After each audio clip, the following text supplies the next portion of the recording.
भारत के ऑपरेशन सिंदूर ने पाकिस्तान की नींद उड़ा दी। जहां हमारी सेना ने उनके नापाक मंसूबों को तहस नहस कर दिया, वहीं उनके अंदर एक नया हड़कंप मचा हुआ है। पाकिस्तान की सेना और आईएसआई में ऐसी खलबली मची है जैसे उनको सांप सूंघ गया हो। देखिए, भूखे प्यासे और कंगाल पाकिस्तान ने फिर से हथियारों की अपनी जिहादी शॉपिंग लिस्ट निकाल ली है। लेकिन इस बार खरीद भी क्या रहा है? चीन और तुर्की के फुस हथियार, वही हथियार जिन्होंने बीच मैदान में पाकिस्तान को पिटने के लिए मजबूर कर दिया। जी हां, वही कबाड़ जो पिछले बार मुंह छिपाने के लिए, मुंह काला करने के लिए पाकिस्तान को मजबूर होना पड़ा। खाने के लिए दाने नहीं हैं, लेकिन जिहादी हथियार के लिए पैसे जरूर हैं। और हां, ये देश भले ही लोगों की भूख मिटाने के लिए कुछ नहीं कर पा रहा हो, लेकिन चीन तुर्की की मदद से अपनी ड्रोन ब्रिगेड बना रहा है। आईएमएफ से लोन पर पैसा लेकर हथियारों की शॉपिंग लिस्ट तैयार कर रहा है और दुनिया खामोश है इस बात पर। पाकिस्तान के दोगलेपन पर दुनिया की खामोशी बहुत चुभती है दर्शकों। बलूचिस्तान में मानवाधिकारों का कुचला जाना, बहन बेटियों के साथ बलात्कार होना, इसमें तुर्की को, इसमें अजरबैजान को, इसमें वेस्टर्न कंट्रीज को, कहीं पर भी मानवाधिकार उल्लंघन नहीं दिखता है। लेकिन वहीं दूसरी तरफ कश्मीर के मामले पर ये देश चुप रहते हैं। अमेरिका मीडिएशन की बात करता है। दूसरी तरफ आईएमएफ से लोन दिलवाकर हथियारों की शॉपिंग लिस्ट पाकिस्तान से बनवाई जाती है। जो मुल्क अपने देश की बेहतरी के लिए, अपनी देश की अर्थव्यवस्था को बचाने के लिए आईएमएफ से पैसे ले रहा है, एशियन डेवलपमेंट बैंक से पैसे ले रहा है, पैसा मिलने के बाद वही मुल्क उस लोन के पैसे से हथियार खरीद रहा है। और इस पर भी अमेरिका खामोश, चीन खामोश। वैसे चीन बोले भी तो क्यों? क्योंकि हथियार तो चीन से ही खरीदने हैं। 81% सप्लाई हथियारों की चाइना से होती है पाकिस्तान में। मतलब कि ये शैतान मुल्क अपनी शैतानी और बढ़ा सकता है। पर याद रखिए, जो कबाड़ खरीद रहा है उससे भारतीय हथियारों के सामने उसका कोई मुकाबला नहीं है। और जब असल लड़ाई की नौबत आती है तो वो पाकिस्तान को चने चबाने पड़ते हैं। लेकिन नाम है आतंकिस्तान, जो कि मानता ही नहीं है। चीन और तुर्की के हथियार मेड इन इंडिया हथियारों के सामने फुस हो गए, बावजूद इसके अकल ठिकाने नहीं आई है। इसी मुद्दे पर बात करेंगे। बात ग्लोबल डिबेट की भी होगी। दुनिया भर से पैसे जमा करके हथियार खरीद रहा है पाकिस्तान और पूरी दुनिया इस पर खामोश है, वेस्टर्न मीडिया इस पर खामोश है। क्या वाकई ऐसे होने दिया जाना चाहिए? और इस खामोशी के मायने क्या है?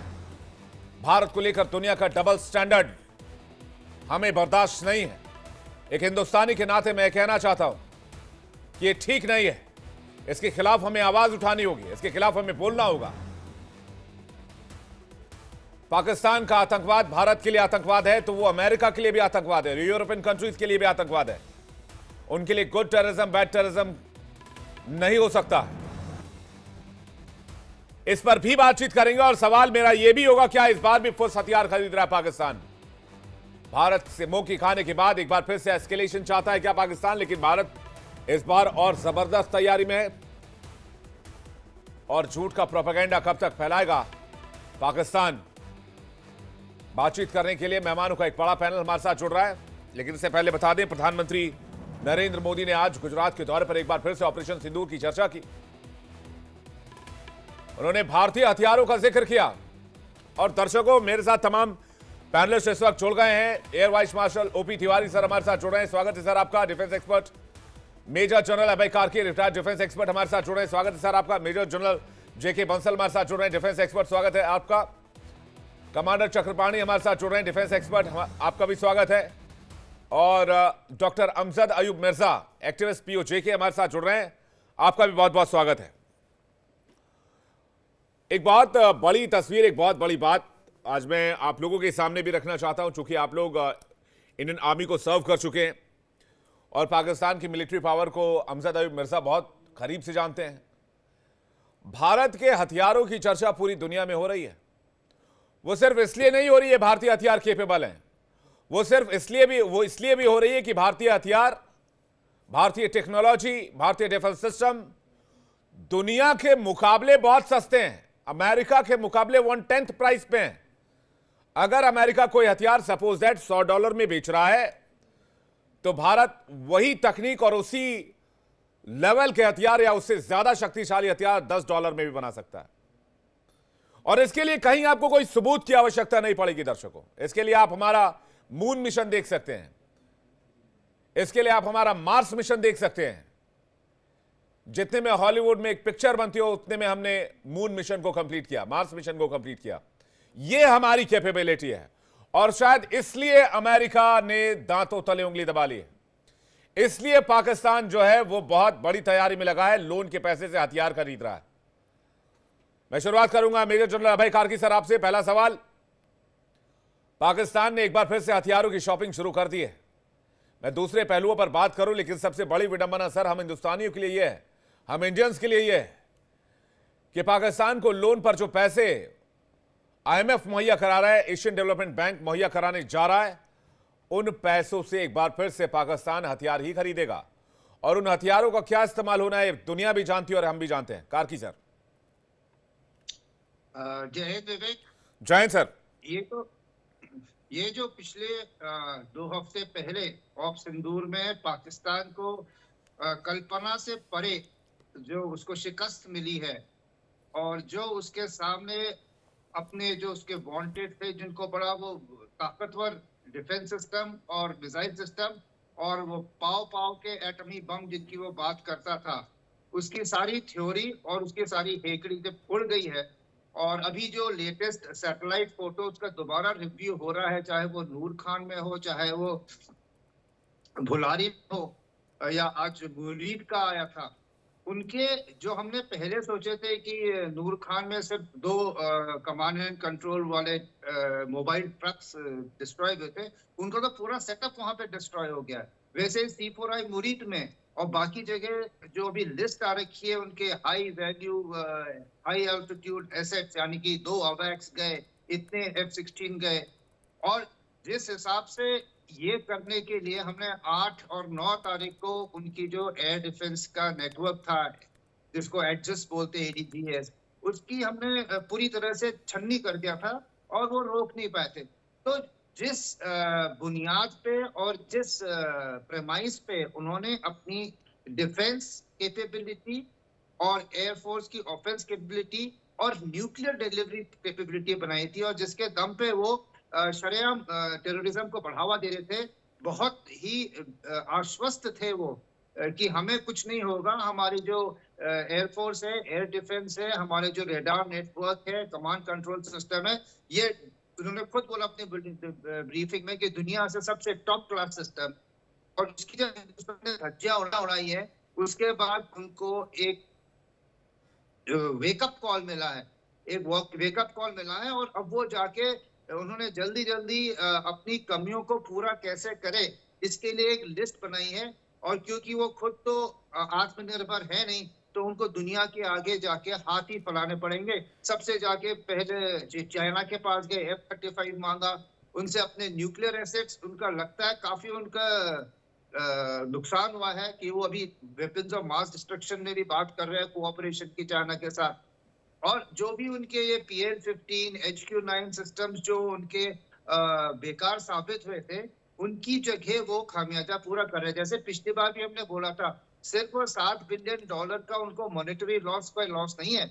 ये जो उनकी कैपेबिलिटी आज की तारीख में, उनकी कैपेबिलिटी इतनी डिग्रेडेड है कि इंडियन मिसाइल फोर्सेस या इंडियन एयरफोर्स अभी भी अंदर जा सकती है, क्योंकि ये radar, command and communication system, पूरा जो एक एनवायरनमेंट होता है इसका, वो रातों रात आप बाजार से खरीद के प्लग इन नहीं कर सकते टीवी की तरह।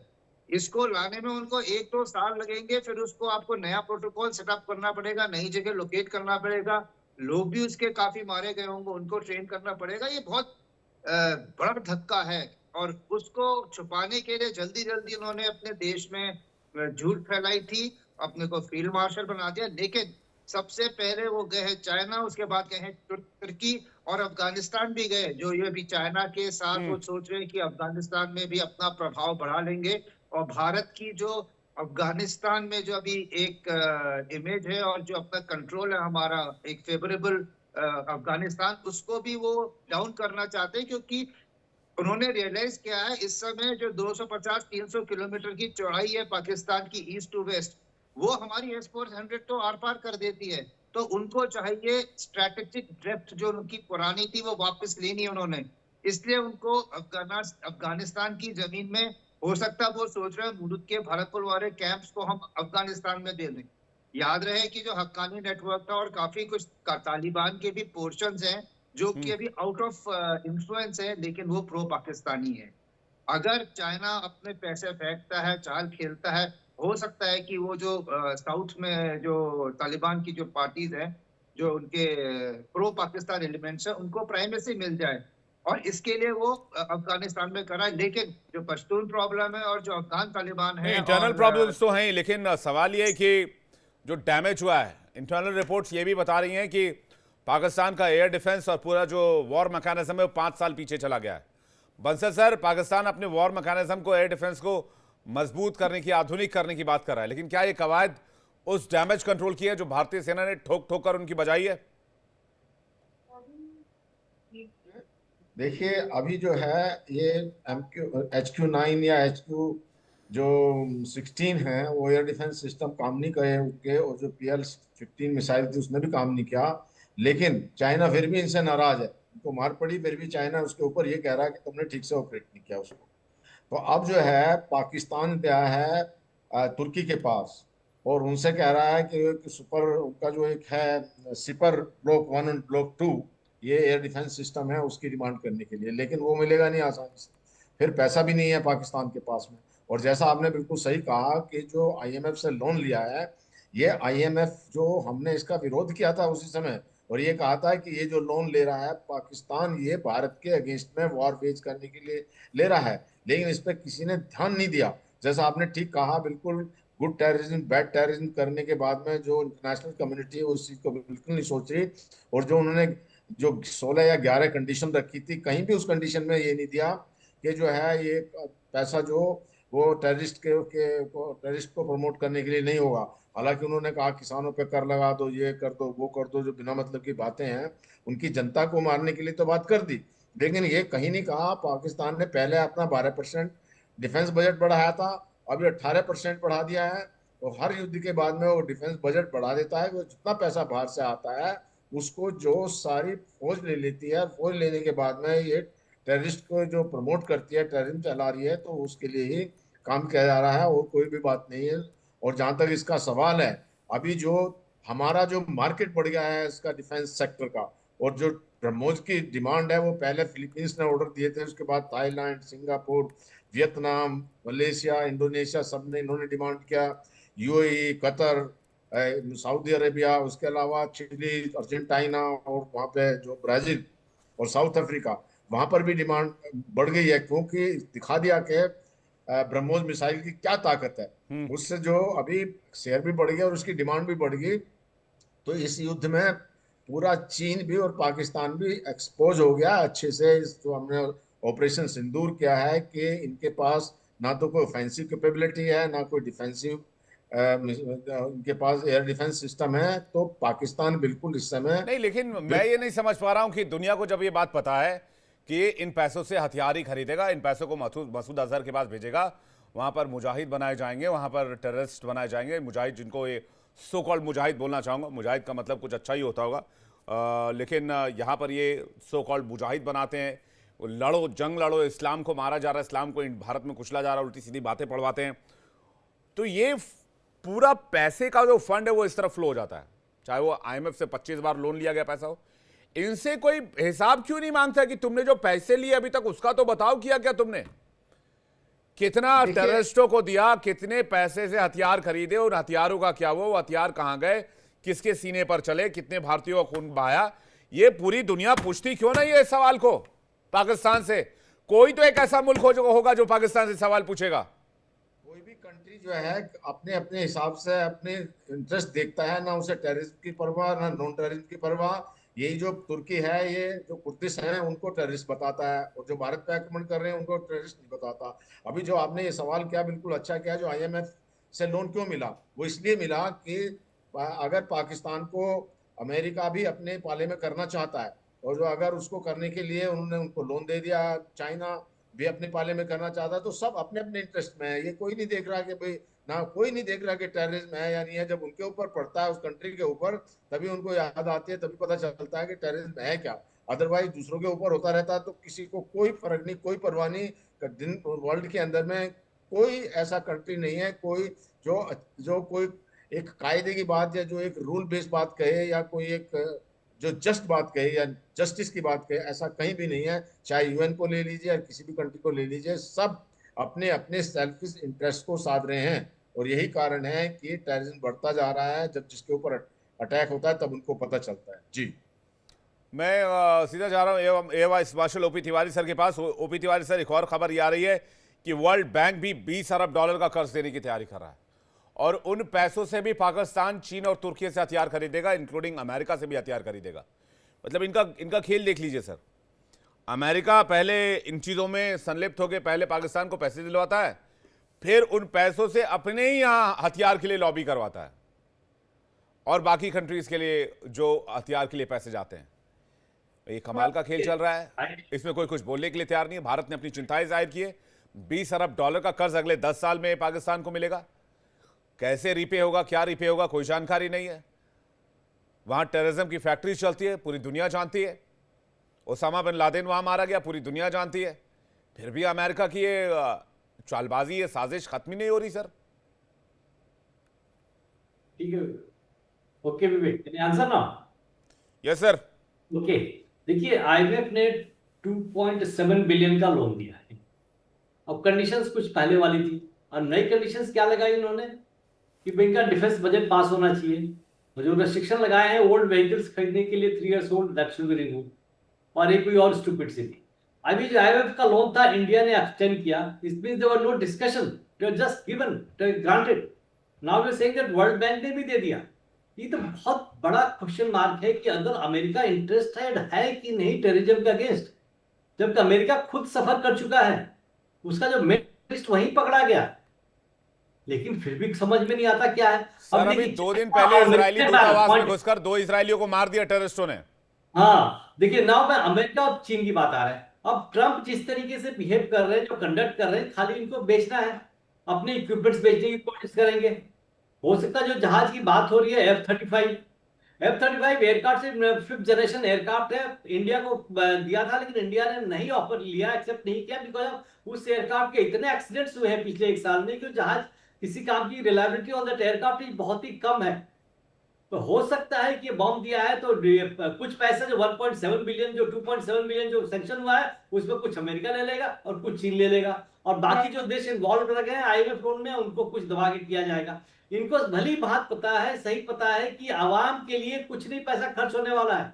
ये सारा खर्च खाली डिफेंस बजट के लिए होगा, और डिफेंस बजट में भी इनको कुछ मिलता नहीं, डिफेंस प्रोक्योरमेंट के लिए होगा। डिफेंस प्रोक्योरमेंट में पैसा किसको मिलेगा? चीन ले जाएगा, अमेरिका ले जाएगा, बाकी जो अंडर हैंड कट्स हैं वहां की आर्मी जनरल ले जाएंगे, जिन्होंने पूरा पॉलिटिकल सेटअप कंट्रोल कर रखा है। ये चीफ साहब जो अपने प्रधानमंत्री साहब हैं, उनके तो हालत खराब है, बिकॉज उनकी बहन के अगेंस्ट भी 4-5 केसेज है। अगर वो इन आर्मी चीफ को सपोर्ट ना करे तो सब बंद हो जाएंगे। तो ये क्लियर कट इंडिकेशंस है, और ये सामने साफ आएगा कि इसमें से जो अंडर हैंड जो कट होगा पैसा, ये अमेरिका में या ऑस्ट्रेलिया में जाएगा, मुनीर के पास या बाकी लेफ्टिनेंट जनरल के पास, और कुछ शरीफ को मिल जाए। तो ये देश पूरा विश्व में इतना कुछ बताने के बावजूद भी, इतना आतंकवाद के सफर होने के बावजूद भी, कहते हैं ना सर कुछ बड़ा नहीं, सबसे बड़ा रुपया। पैसे के चक्कर में जितना भी है, खाली फाइनेंसेज अपनी कंपनी मजबूत करने के लिए ट्रंप साहब ने बड़ी अच्छी अच्छी बातें की। अमेरिका फर्स्ट खाली पैसा इकट्ठा करने के लिए है। उनकी तो बात किसी ने नहीं सुनी, न यूक्रेन ने सुनी है, न इजराइल सुन रहा उन्हें करने में। अब ये जबरदस्ती कूद के इन्होंने अपने आप एक क्रेडिट ले लिया कि भारत और पाकिस्तान ने हमारी बात सुनी है। कोई क्रेडिट नहीं है। और इस तरीके जिस तरीके से एक्टिव कर रहे हैं, भारत को हर जगह से चौकन्ना रहना पड़ेगा। और भारत को ये पता है कि कोई सही मामले में कोई हमारा दोस्त नहीं है, हमें अपने पैर पे इकट्ठा होना पड़ेगा, इकट्ठे पैर पे खड़ा होना पड़ेगा। और जिस रास्ते पर भारत चल रहा है उसमें सबको डर है, सबको एप्रीहेंशन है दिमाग में कि क्या कर लेगा। अभी देखिए जैसा ये अपना राफेल का भी डील का उन्होंने कोड देने के लिए मना कर दिया फ्रांस ने। क्यों मना कर दिया? बिकॉज हमारे पास जो इक्विपमेंट्स हैं, जो मिसाइल्स है बनाई है, जो उसमें लोड हो सकते हैं, वो मोर इफेक्टिव है और मोर सस्ते भी है। ये बाकी देश के जो राफेल और देश में राफेल खरीदेंगे तभी भी इंडियन इक्विपमेंट्स करेंगे, वो सस्ता है। एनीवे ये अभी देखेंगे आगे क्या होता है, कब एग्री करता है कि नहीं करता। बट ये जैसे बेंजाना साहब कह रहे हैं कि भारत के इक्विपमेंट की एफिशिएंसी अभी तो सिद्ध हो गई है ऑन ग्राउंड। उन्होंने सर अमेरिका के माथे पे तो ये भी टेंशन है तिवारी सर कि वो जो सामान $100 में बना रहा है वो हम $10 में डेवलप कर ले रहे हैं। यस विवेक, हमारा मून मिशन, मार्स मिशन इसका सबसे ताजा उदाहरण है। हमारा आकाश मिसाइल, आकाश तीर, आकाश एनजी इसका उदाहरण है जी। विवेक एक मिनट देखिए, ये तो सस्ता तो पहले भी था, तो लोग सस्ता सोचे थे, सस्ता होगा इतना इफेक्टिव नहीं होगा, इसलिए उतना मार्केट में लोग नहीं आ रहे थे। ऑर्डर्स आए थे लेकिन पूरा सस्टेन नहीं हो पा रहा था। लेकिन अब तो फील्ड टेस्टिंग हो गई है, इसकी फील्ड टेस्टिंग हो गई है, टेस्टिंग हो गई है, देख लिए हैं कि किसको चाइना को मात दिया क्या। और उसके अलावा एक हमारा और क्षेत्र में हम काफी आगे बढ़ रहे हैं, वो इलेक्ट्रोमैग्नेटिक स्पेक्ट्रम, इलेक्ट्रोमैग्नेटिक अम्ब्रेला बनाने में, इलेक्ट्रोमैग्नेटिक काउंटर करने में, इसमें हम बहुत आगे चल रहे हैं। इसमें डीआरडीओ का और एयरफोर्स के लोगों का जो समावेश रहा है थ्रू आउट द डेवलपमेंट में, दैट इज वंडरफुल। और ये प्रूव कर दिया कि हमने उनके सबको सिस्टम को पैरालाइज कर दिया था, टोटली नहीं वो तो होगा ही। लेकिन अभी मैं इस पहलू पर भी तमाम पैनलिस्ट से बातचीत करूंगा, लेकिन अमजद अयूब मिर्जा साहब के पास आना है। मिर्जा साहब जानते हैं पाकिस्तान की हकीकत क्या है, पीओजेके में क्या कर रहा है पाकिस्तान इनको पता है, बलूचिस्तान में क्या कर रहा है इनको पता है, सिंध में क्या कर रहा है इनको पता है। दुनिया को क्यों नहीं पता है? ये हमें नहीं पता है, जब हम सबको ये पता है कि पाकिस्तान आतंक को फंड करता है, टेररिस्टों को फंड करता है, दुनिया के खतरनाक आतंकवादियों को पनाह देता है, उनके पीछे पैसे खर्च करता है, उनके लिए सिक्योरिटी मुहैया कराता है। और ये बात ऑपरेशन सिंदूर में भी सामने आई। तो दुनिया इस बात से मुंह क्यों मोड़ रही है? अमजद अयूब मिर्जा का क्या टेक है इस पर? देखिए, दुनिया सब जानती है, सबको पता है क्या है क्या नहीं है सिचुएशन। ये सारा जियोपॉलिटिक्स का खेल है। इस वक्त सबसे ज्यादा अगर दुनिया सहमी हुई है और डरी हुई है, वो है भारत की जो ये स्प्रिंट है, ये जो दौड़ है फुल स्पीड पे towards becoming fourth and then third largest economy. और फिर जो हमारे टारगेट्स हैं 1947 के खास तौर पे, बीच में 35 भी है, 2035 2047, और उसके लिए इनका एक एग्रीमेंट है और ये समझने की जरूरत है। इनका एग्रीमेंट है खास तौर पर चाइना और अमेरिका का तो एग्रीमेंट है पाकिस्तान बेस्ड तमाम जहादी तंजीमों के साथ, इंक्लूडिंग तालिबान इन अफगानिस्तान, कि वो इनकी टेरिटरीज पर कोई टेररिस्ट अटैक कंडक्ट नहीं करेंगे। और उसकी वजह से, ये एग्रीमेंट की वजह से, जब भी टेररिज्म के ऊपर या किसी इंटरनेशनल पाकिस्तानी टेररिस्ट को घोषित करने की कोशिश की जाती है यूनाइटेड नेशन में या सिक्योरिटी काउंसिल में, तो वहां चाइना वीटो कर देता है। आप मुझसे बेहतर जानते हैं। चाइना ये कर रहे हैं, एक तरफ से चीन घेर रहा है हमें, एक तरफ से अमेरिका घेर रहा है हमें। अब आप यहाँ सुन के ये हैरान होंगे कि पाकिस्तानी जो आतंकवादी थे उनकी दो नस्लें जो है, पहली नस्ल तो बूढ़ी हो गई, मर खप गई, रिटायर हो गई या जो भी हो गया। जो दूसरी नस्ल थी वो मार दिया आपने, चुन चुन के उनके लोग मार दिए या वो आपस में ही लड़के मर गए। तो अब जो नई पीढ़ी तैयार हो रही है, जिनको नन्हे मुजाहिदीन कहते हैं, जिसमें मैंने आपके प्रोग्राम में रिपोर्ट भी किया था कि 4 जो है जगहों पर इनकी ट्रेनिंग हो रही है, बिटवीन 8 to 15 ईयर्स ओल्ड हैं ये। भावलपुर में हो रही है, मुजफ्फराबाद, मानसेरा और अच्छा। एक और जगह पे। तो सुन लें, ये वो अभी टाइम लगेगा, वो एक गैप आ गया बीच में। तो अब पाकिस्तान क्या कर रहा है, और ये बात आप याद रखिएगा मेरी, कि अब पाकिस्तान इंपोर्ट कर रहा है टेररिस्ट। ये खुरासान, दाइश खुरासान से और सीरिया से इन्होंने टेररिस्ट ऑलरेडी पहुंच चुके हैं पाकिस्तान। मैं बार बार कह रहा हूं, nobody is paying attention, that's fine, but my conscious is clear, because मैं जो है बराबर रिपोर्ट कर रहा हूं। और अभी दाइश ने कल स्टेटमेंट जारी की है, video statement in Pashto language, जिसमें उन्होंने ये कहा है कि हम अब बीएलए, बीएलएफ और बीओआईसी के जो लापता अफराद की रैलीज हैं, इस पर हम खुदकश हमले करेंगे। डायरेक्ट उन्होंने कर दिया ये अनाउंस। अब ये क्यों हमले करेंगे? क्योंकि ये बैटल हार्डन्ड है और पाकिस्तानी फौज को इतनी मार पड़ रही है कि वो अपनी साख बचाने के लिए पीछे आके बलूचिस्तान में एक ब्लड बात खेलने जा रही है। अब आ जाते हैं कश्मीर पे। अब अगर कश्मीर के अंदर अगले जो लहर आए दहशत गर्दों की, उसमें अगर आपको दाइश के लोग मिलना शुरू हो जाए तो आपको ताज्जुब नहीं होना चाहिए, क्योंकि मैं आपको बता चुका हूं कि ये वो जो गैप पीरियड है, ये रिक्रूटमेंट के बीच में जो थोड़ा सा स्लो डाउन हो गया, गैप आ गया, इसको वो इस गैप को वो इनसे फिल कर रहे हैं। अब असला क्यों खरीद रहा है पाकिस्तान?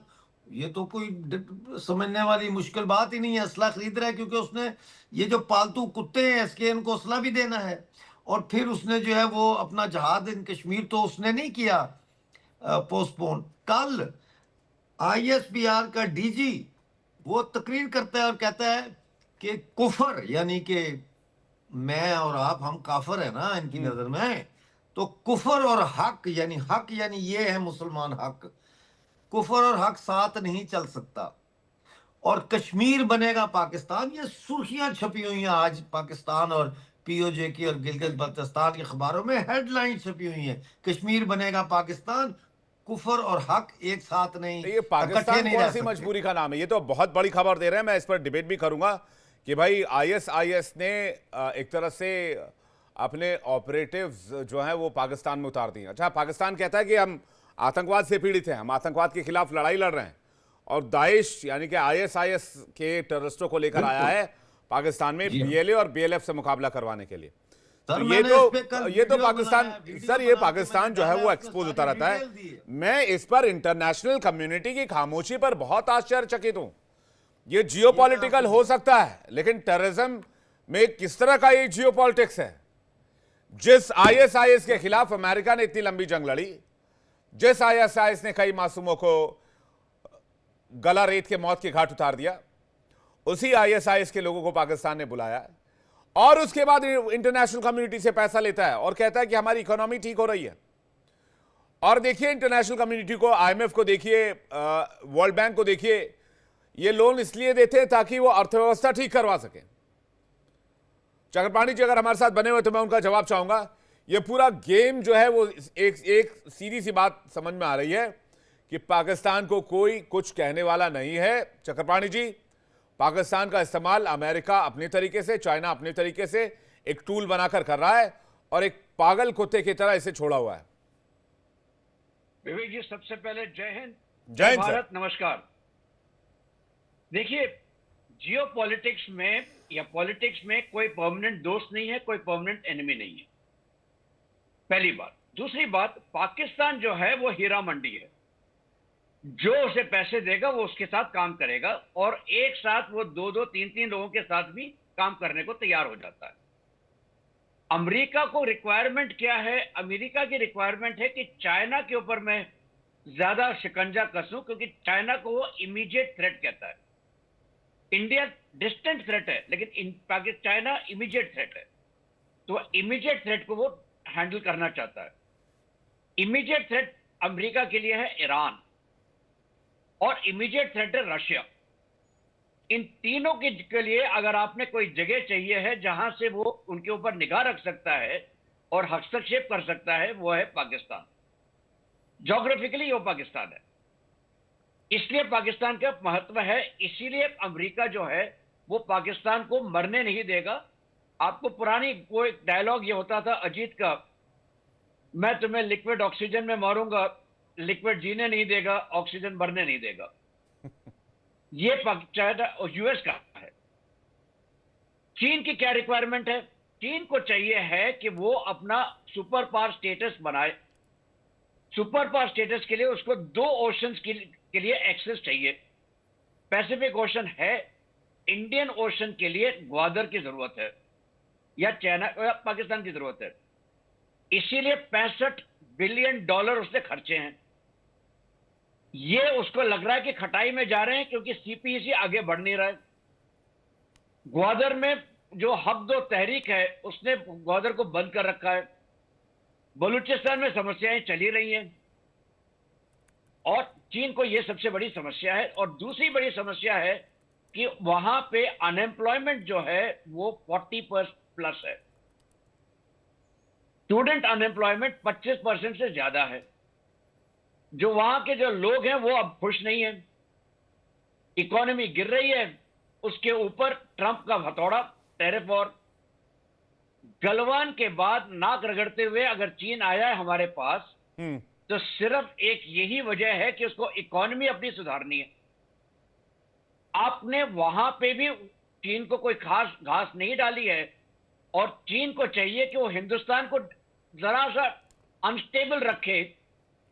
और इसीलिए ये जो चक्रव्यूह रचा है पहलगाम का, वो चीन ने रचा है, पाकिस्तान ने नहीं किया है, चीन ने किया है। बिल्कुल बिल्कुल। और चीन ने करने की कोशिश ये की थी कि इंडिया के अंदर हिंदू मुस्लिम हो जाए, इसीलिए वहां पे टेररिस्ट ने धर्म देख देख के मारा है ताकि यहां पे रिपरकशन ऐसा हो और यहां पे आग लग जाए। वो आग लगी नहीं तो चीन भी समस्या में बैठा है। उधर टर्की की समस्या यह है कि वो खलीफा बनना चाहता है। हाँ। कैलिफेट, हाँ कैलिफेट चाहिए उसे। एर्दोगन चाहिए कि मैं खलीफा बन जाऊं, ये उसकी महत्वाकांक्षा है। इसके लिए वो कुछ भी करेगा। और इंटरनेशनल कम्युनिटी की समस्या यह है कि वो वही करती है जो अमेरिका कहता है। एग्जैक्टली। तो यहां पे आता है पूरा का पूरा पेच। हिंदुस्तान को यह मान के चलना है जो मोदी जी ने कहा है इन रिस्पेक्ट टू आत्मनिर्भरता। हमें अपने पैर पे खड़े होना है। बंगाली में कहते हैं एकला चलो रे। हमें अपने आप ही करनी है सब कुछ। यहां सबसे बड़ी समस्या आ गई सबको, क्योंकि हमने आत्मनिर्भरता करते करते ऐसी चीजें बना ली, वो भी उस कीमत पे और ऐसे माल से जो लोगों ने कहा था ये तो बेकार है। देखिए कार्की जी बताएंगे, जो L-70 गन्स हैं वो बाबा आदम के जमाने की हैं। जब मैं सब लेफ्टिनेंट था तब मैंने L-70 फायर किए। ZSU-23 शिल्का, ये सब पुराने गन्स हैं। इनको हमने मॉडर्नाइज करके हमने उनके ड्रोन्स मार गिराए हैं। उनके हतफ शहीन के ऊपर हमारा आकाश तीर और आकाश मिसाइल और S-400 प्रभावशाली रहा है। हम लोगों ने वो चीजें दिखा दी ब्रह्मोस के साथ कि हम उनके किसी भी कोने में जाके अपनी मर्जी से पीट सकते हैं उनको। तो ये समस्याएं जो हैं उनको लगता है कि हिंदुस्तान जो है एक ऑटोनोमस बन रहा है। अपने आप को वो कहता है कि मैं आत्मनिर्भर हूं और मैं किसी के अधीन नहीं होऊंगा। यहां से पे सारी की सारी पेश कसते हैं और हमारे लिए ये बहुत जरूरी है कि हम आत्मनिर्भरता की तरफ अग्रसर रहें। नहीं, खासकर डायनेमिक्स चेंज हुए हैं सर। आप बिल्कुल सही कह रहे हैं। हम इस दिशा में आत्मनिर्भर रहे। अभी हमने स्क्रैमजेट इंजन टेस्ट किया 1000 सेकंड तक नॉन स्टॉप, जो टेक्नोलॉजी दुनिया में किसी के पास नहीं है। चाइना ने भी 600 सेकंड तक स्क्रैमजेट टेस्ट किया था, हम उससे आगे निकल गए। लेकिन मैं ये कह रहा हूं कि अब चुनौतियां दूसरी तरीके की सामने आएंगी। अब अमेरिका को भी लग रहा है कि भाई ये डिफेंस में भी आगे जाएंगे और ऐसे ऐसे हथियार बनाएंगे जो सस्ते भी होंगे, टिकाऊ भी होंगे और मारक भी होंगे। तो उनका डिफेंस मार्केट जो है वो चैलेंज होगा। मैन्युफैक्चरिंग हब चाइना के लिए इशू बनेगा क्योंकि भारत के पास मैन पावर है और भारत के पास वो कैपेबिलिटी है। तीसरी बात यह कि अब पाकिस्तान को कैसे हैंडल करना है, ये सबसे बड़ी बात है, क्योंकि दुनिया में कोई साथ खड़ा होने वाला नहीं है। ये बात तो साफ हो गई है, खासकर भारत की ताकत को देखने के बाद। कार्की सर, इसका जवाब चाहूंगा आपसे। बेशक मैं चक्रपाणी सर से उठाना चाहूंगा बात को, एकला चलो रे। हमारे लिए जो ये आत्मनिर्भर भारत मोदी जी ने तो 2014-16 से शुरू किया था, वो जो हमने राह पकड़ी थी और जो उन्होंने क्रिटिकल टेक्नोलॉजी की एक बैन लिस्ट की थी, डिफेंस में एक लिस्ट निकाली थी कि ये चीजें तो आप इंपोर्ट करेंगे ही नहीं, ये 2 बार ये लिस्ट निकली है जिसमें कि जो हम हमेशा इंपोर्ट करते थे टेक्नोलॉजी और वो हमारी जो डोमेस्टिक इंडस्ट्री थी वो आ नहीं पाती थी, तो उन्होंने इंपोर्ट बैन लिस्ट लगाई थी कई क्रिटिकल टेक्नोलॉजीज और सब सिस्टम्स में। वो चीज और खासकर हमने जो अभी प्राइवेटेशन ऑफ डीएसयू पीएसयूज किया था और आईडेक्स है प्राइवेट पार्टनरशिप में किया था, तो ये सब चीजें जो हमने नई सोच के साथ किया था और भारत की जो डायनामिक सोचने की शक्ति और प्रोड्यूस करने की शक्ति प्राइवेट सेक्टर के पास थी, उसको हमने जो है गो अहेड दे दिया था। और ये एक लेटेंट हमारी शक्ति थी, हमारे अंदर पहले से शक्ति थी जिसको कई इंपोर्ट लॉबीज, कई सरकार की नियम वगैरह जो डिफेंस प्रोक्योरमेंट प्रोसीजर्स थे, इसकी वजह से ये दबी भी थी ये शक्ति। मोदी जी ने, इस सरकार ने आके उस शक्ति को खोल दिया है और उस शक्ति ने दिखा दिया है, क्योंकि जितने भी यहाँ पे आपके स्ट्राइकर हैं या फिर हारोप्स है या आपके आकाश तीर है, इसमें डोमेस्टिक इंडस्ट्री का बहुत बड़ा हाथ है। और ये हमें हमेशा हमने प्रोग्रेस किया है जब भी हमें सैंक्शंस पे डाला है। इंडिया काफी साल तक सैंक्शंस में रहा है, जिसमें कि बिल्कुल मिसाइल टेक्नोलॉजी को लेकर सैंक्शंस में रहा सर। हमने मिसाइल टेक्नोलॉजी दुनिया से मांगी कि दे दो भाई, हमें भी अपने रक्षा का अधिकार है, हमें हिंदुस्तानियों को भी जीने का अधिकार है।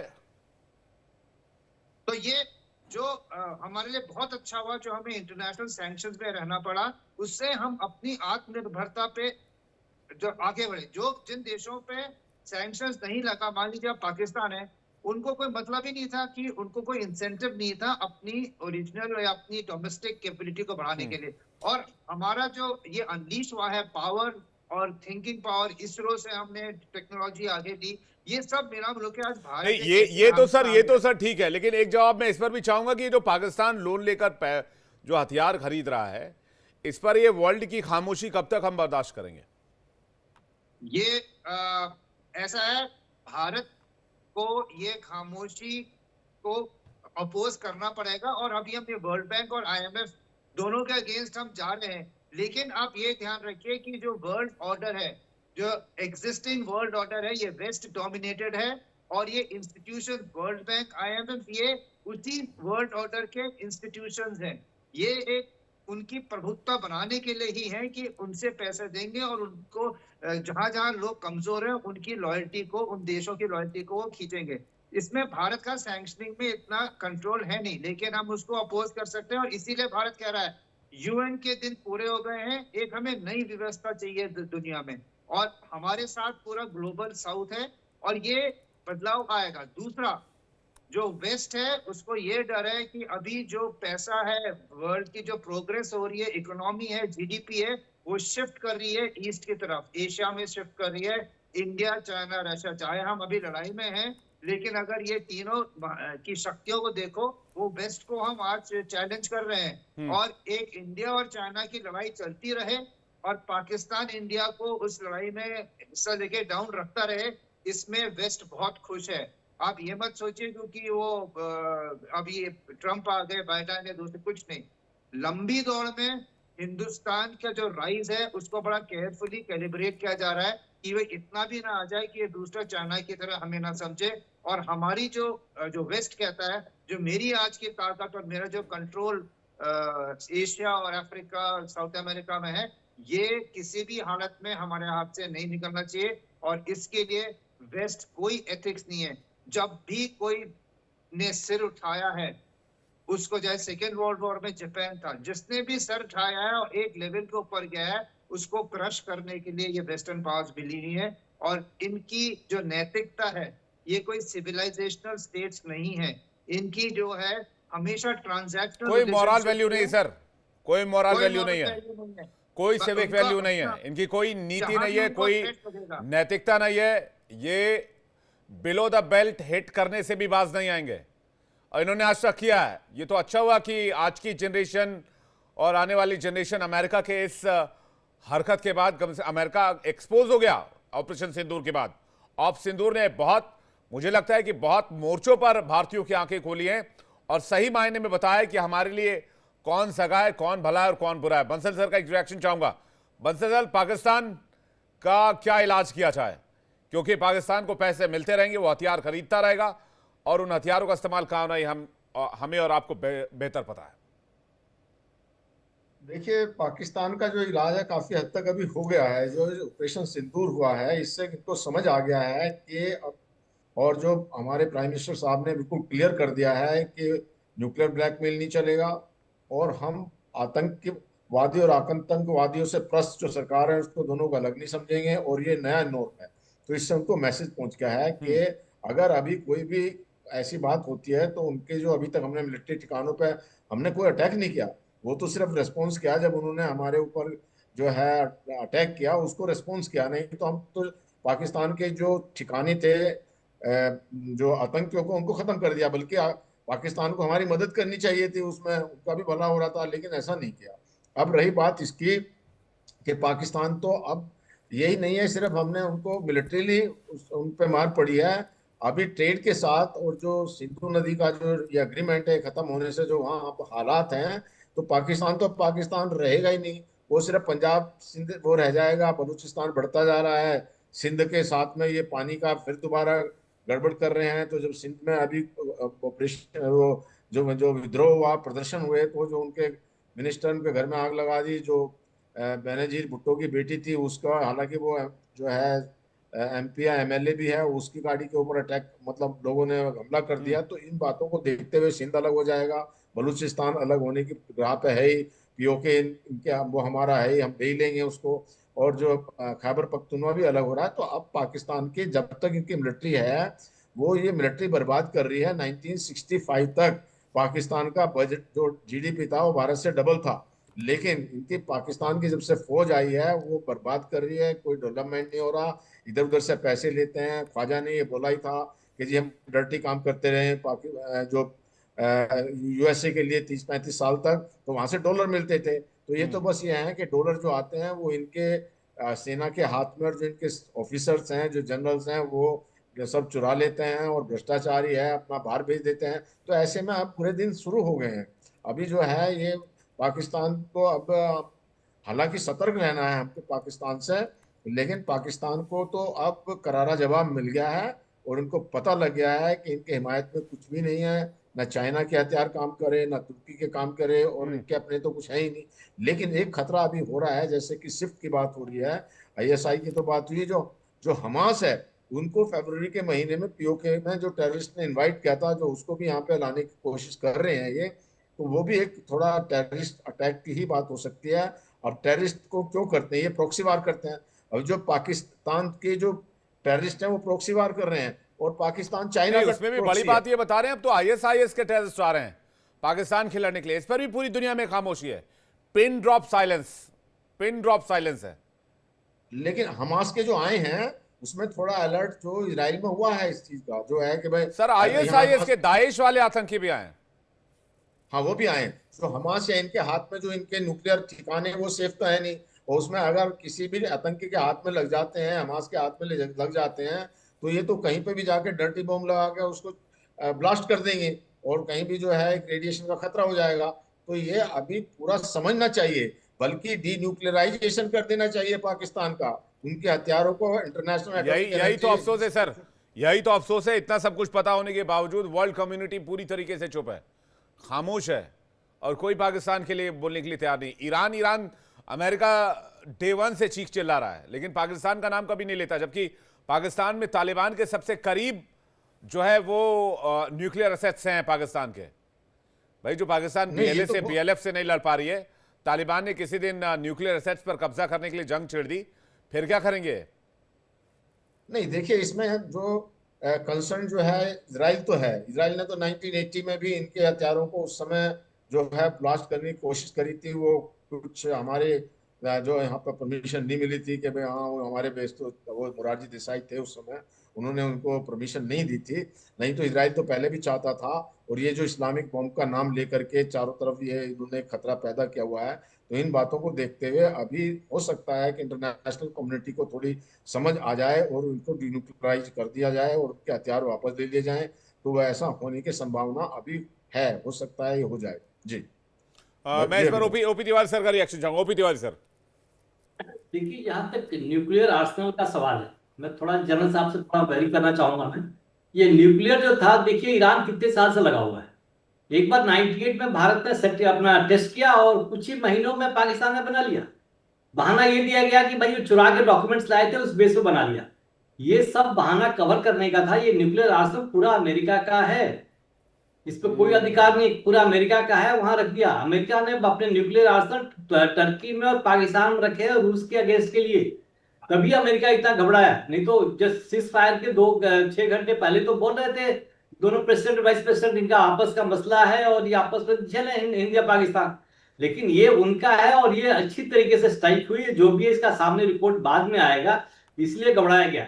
अब जहां तक ये सवाल है, देखिए ये बैटलफील्ड सभी यूरोपियन देश वो चाहेंगे कि जो भी इस्लामी से लड़ाई हो, भारत हुई हो फील्ड हो एक, वो सब इधर ही शिफ्ट करना चाहते हैं, क्योंकि सभी परेशान हैं। इवन यूरोप के सारे देश परेशान हैं कि कितने पहुंच गया उसमें, कितने फंडामेंटलिस्ट है, कितने इस्लामिस्ट है और किस तरह उन देशों को वहां करेंगे। तो इस तरह वहां लड़ने के बजाय कोशिश तो उनकी यही रहेगी। लेकिन भारत मेरे ख्याल से पूरा तैयार है, इसको इस शेप में जाने नहीं देगा। अब यहाँ के जो मुसलमान हैं, जिस तरीके ओवैसी ने भी जिस तरीके से, या जितने भी हमारे रिप्रेजेंटेटिव्स गए थे, सबने इस्लाम के बारे में क्या बताया, इट मींस कि हमारे जो लोग हैं बारी फ्यू परसेंट कुछ को छोड़ के बाकी सब तैयार है कि हमें देश के एक साथ है जुड़ता रहना है। जी। इस तरीके का बात है कि हमास को भी भेजा, इसको भी भेजते किसी को रहे। पाकिस्तान तो फिलहाल में एक उनके इंटेलिजेंसिया की एक बात में स्पीच सुन रहा था, वो बोले थे पाकिस्तान तो बिक चुका है, इनका फाइनेंशियल सेक्टर अब उतने लोन अभी लेते लोन रिटर्न करने के लिए या इंटरेस्ट देने के लिए वो खत्म हो गया है। फाइनेंस सेक्टर 80% बाहर वालों के कंट्रोल में है। टेलीकम्युनिकेशन 100% बाहर वालों के कंट्रोल में है। एयरफील्ड्स बिकने वाले हैं, पोर्ट भी बिकने वाला है। अब एक बहुत बढ़िया डिफाइन लाइन बन गई है जो बताती है कि रईस लोगों का, गरीब लोगों का, कहेंगे पाकिस्तानी खाली एम्प्लॉय रह जाएंगे। और जितने भी इक्विपमेंट्स ये खरीद रहे हैं, जितने इक्विपमेंट्स भारत को दिखाने के लिए अपने आवाम को कि भाई भारत से हमें लड़ना है, हम डिफेंस खरीदना चाहेंगे, वो इक्विपमेंट किसी काम के नहीं है। ये भारत ने सिद्ध कर दिया है। वो खाली पैसा चाइना, IMF का जो भी ग्रांट आएगा चीन ले जाएगा और USA ले जाएगा। ये समय देखने की बात है। हमारे लिए सबसे अब ज्यादा कंसर्न की बात है बांग्लादेश के पास जिस तरीके से एक्सट्रीमिस्ट अब बांग्लादेश और म्यांमार के बीच में जो कॉरिडोर बनाने की कोशिश की जा रही है, वहां सारे टेररिस्ट इकट्ठा होंगे। अभी कश्मीर में तो हम कहते थे कि पाकिस्तान ने भेजे हैं, अब यहाँ किसको कहेंगे? तो भारत को तो जगना पड़ेगा और अपने अंदर ऑपरेशन सिंदूर देश के अंदर लोगों के बीच में रिवाइव करके रखना पड़ेगा। और जिस पर भी किसी को शक हो तुरंत उठाया जाए, बिकॉज जब तक अंदर की मदद नहीं मिलेगी कोई एक्टिविटी नहीं होती। तो हमें बहुत अवेक्टिव रहना पड़ेगा, इंटेलिजेंस एजेंसीज को एक्टिव रहना पड़ेगा, प्लस ये कोऑर्डिनेशन आना पड़ेगा। ये मैसेज नहीं कि 5 टेररिस्ट घुस गए, और 5 टेररिस्ट कहां से घुसे वहीं पकड़ो ना। एक ने इंफॉर्मेशन दे दी 5 घुस के, आर्मी ढूंढते जा रही है। तो it has to be more specific और वहीं टारगेट करके वहीं डिस्ट्रॉय करना पड़ेगा। इंटेलिजेंस एजेंसीज का जो समावेश है, आपस में जो मर्ज है, वो कभी हमेशा कमी रही है। और जब भी शुरुआत में जब भी प्रॉब्लम होती है तो अच्छा होता है, उसके बाद रिलैक्स हो जाते हैं, कोई शेयर नहीं करता। एक मीटिंग मेरे को याद है, एक फोटो आई हुई थी, लेफ्टिनेंट जनरल साहब मीटिंग कर रहे थे, BSF ने एक इंस्पेक्टर को भेजा था, JNK पुलिस ने किसी हवलदार को भेजा था। इस तरीके का बदल अपना ये सब को थोड़ा बहुत कमियां हमें सीखनी पड़ेगी। पहलगाम की वजह से हमें कमियां सीखनी पड़ेगी और मोर एक्टिव होना पड़ेगा, अत्यंत आवश्यक है भारत के लिए, ताकि जिस तरीके से बढ़ रहा आगे बढ़ते रहे। कमांडर चक्रपाणी जी क्या कहेंगे आप? देखिए, ये जो कह रहे हैं बिल्कुल सही कह रहे हैं। हमारे लिए हमारे सामने जो है वो 3.5 फ्रंट की जंग है आगे। एक है पाकिस्तान, एक दूसरा है चीन, तीसरा है बांग्लादेश और आधा है हमारे देश के अंदर। हमारे देश के अंदर हमें समस्याएं कहां से आएंगी? चक्रव्यूह जो रचनाकार है वो चीन ही रहेगा। उसके पास 2 हीरा मंडी है, एक हीरा मंडी, एक पन्ना मंडी। बांग्लादेश पन्ना मंडी, पाकिस्तान हीरा मंडी। और डीप स्टेट US का जो कोशिश करेगा कि इंडिया को डिस्टेबलाइज रखे। एयर मार्शल साहब ने बिल्कुल कहा है कि देखिए, आपने जो एक ये जो उनके स्पेशल फोर्सेस थे US के, उन्होंने फायर फाइटिंग एक्सरसाइज की है बीच के ऊपर जी। अब ये मुझे समझ में नहीं आता कि पानी के बगल में आप खड़े होके, समुद्र के बगल में खड़े होके आप आग बुझाने का एक्सरसाइज करेंगे पानी से। ठीक है। दूसरा, उन्होंने एक पहले बनाया था, कॉरिडोर बनाने की कोशिश की थी कि वो रोहिंग्या को हेल्प कर सके, लेकिन मालूम पड़ा कि रोहिंग्या तो उस एरिया में है नहीं, वहां पे तो अरकान आर्मी है। अरकान आर्मी जो है वो अब म्यांमार के हुंसा के खिलाफ है। चाइना के भी खिलाफ है, इसीलिए वो अरकान आर्मी के पास जा रहे हैं। सेंट मार्टिन आइलैंड वो ले चुके हैं बांग्लादेश से। आपको याद होगा हसीना ने कहा था कि सेंट मार्टिन आइलैंड अगर किसी अमेरिका ने कहा था हमें आप दे दें तो हम आपको प्राइम मिनिस्टर फिर से बना देंगे। ये हकीकत में सच हो रहा है। हमें जी। तैयार होना चाहिए कि हमारा जो आधा फ्रंट है ये हमारे अंदर और भी गदर करेगा। इसके लिए हमें इंटरनल सिक्योरिटी जो है वो बहुत आगे ले जानी पड़ेगी, चाहे वो है ना इंट्रूसिव सर्वेलेंस ही क्यों ना हो, क्योंकि हमें ये प्रोएक्टिव बनना पड़ेगा। इंतजार नहीं कर सकते कि कोई और आके पहले हमला करे और फिर हम कुछ करेंगे रिएक्शन में, क्योंकि नहीं, ये चोर जो तो हमेशा जो आगे जो जाएगा। जो बात मिर्जा साहब कह रहे हैं, मैं इसके बाद मिर्जा साहब आपके पास आ रहा हूं कि ये इंटरनेशनल टेररिस्ट ऑर्गेनाइजेशंस का गढ़ बनता जा रहा पाकिस्तान पूरी दुनिया में। अब बांग्लादेश और बांग्लादेश तो फिर भी बाद में है सर। पाकिस्तान तो खोपड़ी पर नहीं। बैठा हुआ है, सिर पर बैठा हुआ है। आप देखिए आईएसआईएस के लड़ाके वहां पहुंच गए, हमास के लड़ाके वहां पहुंच गए, इजराइल स्टाइल में पहलगाम हमले को अंजाम दिया गया और अब उसे दुनिया भर से बिल्कुल लोन सही मिल रहा है। है, दुनिया भर से पैसे मिल रहे हैं। अमेरिका फंड दे रहा है, वर्ल्ड बैंक ने $20 अरब का फंड एक्सेप्ट कर लिया है, 10 साल में ईएमआईज में देगा। मैं कहता हूं ये दुनिया, खासकर वेस्टर्न कंट्रीज, यूरोपियन कंट्रीज इतना दुगलापन लाती कहां से? उनके बिल्कुल सिंपल फिलॉसफी है, मैं अपना इमीडिएट जो प्रॉब्लम है उसको रिजॉल्व करूंगा, दूर में देखता नहीं। और इमीडिएट प्रॉब्लम उनकी जो है वो पाकिस्तान को साथ रखने में है। अब यहां पे बलूच भाई जो हैं अगर ये खेला कर दें तो बहुत बढ़िया होगा, और वो खेला होगा कि बलूच भाई कहें अमेरिका को कि साहब हम आपको जेकोबाबाद का जो एयरबेस है वो हम आपको देते हैं, हम आपको रिकोडेक का माइन जिसमें सोना है, कॉपर है, रेयर अर्थ है, ये हम आपको देते हैं। चीन ने जो रियल एस्टेट डेवलपमेंट ग्वादर में करने की कोशिश की थी ये भी हम आपको दे देते हैं। इसके बदले में आप हमें रिकॉग्नाइज करिए एज एन इंडिपेंडेंट नेशन और हमें कुछ पैसे दीजिए। तो मुझे लगता है इसके लिए भारत के सपोर्ट की आवश्यकता होगी, इसके लिए इंडिया के सपोर्ट की आवश्यकता होगी, और इससे बेहतर रिप्लाई जो है वो नहीं हो सकते। बहुत अच्छी बात कही है। इस पर मैं एक बार जल्दी से अमजद मिर्जा का रिएक्शन चाहूंगा। मिर्जा साहब आपका टेक। ये अभी मैं आपको बताऊं कि इन्होंने पाकिस्तानी फौज जो बजट आ रहा है ना अगले महीने, अब जून में बजट आएगा, तो बलूचिस्तान में बड़े ऑपरेशन के लिए डिफेंस बजट में इजाफे का डिसीजन ले लिया गया है। और दाइश खरासान को बलोच आज़ाद पसंद तंजीमों के खिलाफ उन्होंने ऐलान जंग किया है। कह ये रहे हैं कि हमें बलोच के लिए चाहिए। याद रखना, ये दिखाते एक है लगाते दूसरी हैं। ये सब कश्मीर के लिए हो रहा है भाई, ये सब कश्मीर के लिए हो रहा है, और वहां पे ये बाज नहीं आएंगे। ये एलओसी के गांव खाली करवा रहे हैं। ये वहां पे तमाम जो दो किस्म की जाती तंजीम है ना, एक तो वो जो जाके लड़ते हैं, जो घुसपैठ करते हैं, जो मार दाड़ करते हैं। दूसरे वो हैं जो पीछे एकेडमिक्स को संभालते हैं, यानी माइंड सेट बनाने वाली जो होती हैं, जैसे तहरीक तहफ़्फ़ुज़ ख़त्म नबूवत है, जैसे और ऑर्गेनाइजेशंस है जो प्रीचिंग करती हैं, जो तबलीग करती हैं।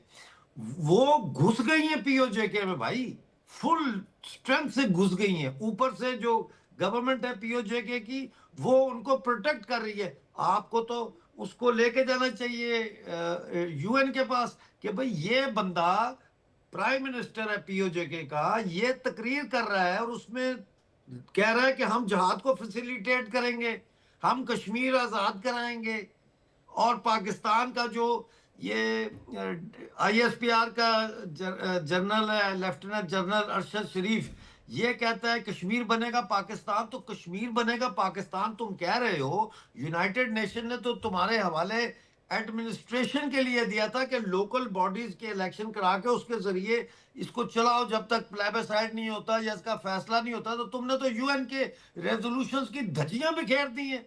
You have smashed the UN resolutions to pieces by this statement. कोई है नहीं है जो ये बात लेके जाए यूएन में। बहुत बड़ा खतरा है। मैं बता रहा हूँ, जो मैंने समझाया आपको कि दो जनरेशन खत्म हो गई हैं, बीच में गैप आ गया। इस गैप को भरने में कम से कम 4-5 साल इनको लगेंगे। उसके लिए मुझे सीरिया आपने से ये बहुत इंपॉर्टेंट और टॉपिक राइज अफगानिस्तान किया है से- मिर्जा साहब कि पाकिस्तान में इंटरनेशनल टेररिस्टों का मेला लगता जा रहा है। पाकिस्तान खुद इस मेले को लगवा रहा है, एक तरह से टेररिस्ट समिट करवा रहा है पाकिस्तान, और पाकिस्तान के अंदर Yes. आतंकी गतिविधियों को बढ़ावा दिया जा रहा है।